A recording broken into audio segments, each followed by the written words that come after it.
కనానీయుల హేయమైనటువంటి విధానాలను చూస్తా ఉన్నాం.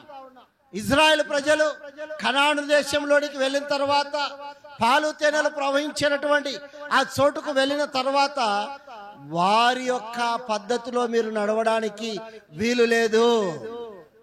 వారికి ఉన్న ఆచారాలు, వారి సాంప్రదాయాలు బట్టి మీరు నడవడానికి వీల్లేదు. దేవుడు కరాఖండిగా హెచ్చరించిన విధానాన్ని ఈ భాగంలో చూస్తా ఉన్నాం. అక్కడ ఏమేమి ఉన్నాయి అనేది మనము గమనించినప్పుడు 10-11 వచనాలు చదవండి.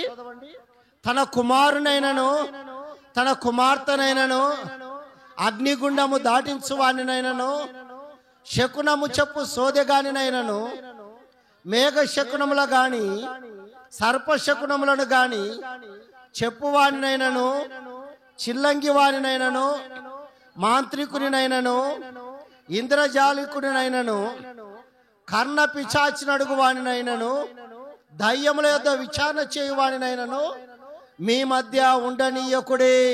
చూడండి, ఇలాంటి ఆ యొక్క పద్ధతులు, ఆచారాలన్నీ కూడా కనాను దేశంలో ఉంటున్నాయి.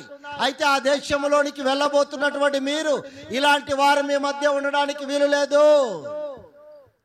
ఇలాంటివి చెప్పేటటువంటి వారు, ఇలాంటివి చేసేటటువంటి వారు, ఇలాంటివి అనుసరించేటటువంటి వారు మీలో ఉండడానికి వీలు లేదు.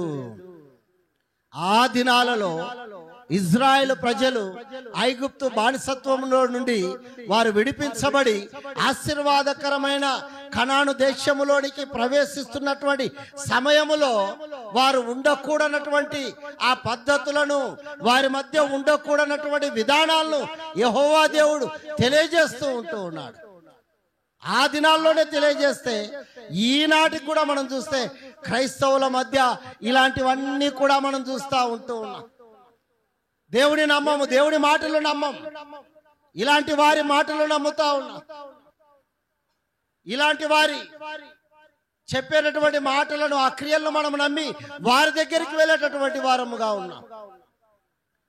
యెహోవా దేవుడు అంటా ఉన్నాడు, అటువంటి వారు మీలో ఉండకూడదు. ఆ పద్ధతులను ఆచరించినటువంటి వారు కూడా మీ మధ్య ఉండడానికి వీలు లేదు. కనుక ప్రవక్తలకు హెచ్చరిక చేస్తా ఉంటూ ఉన్నాడు.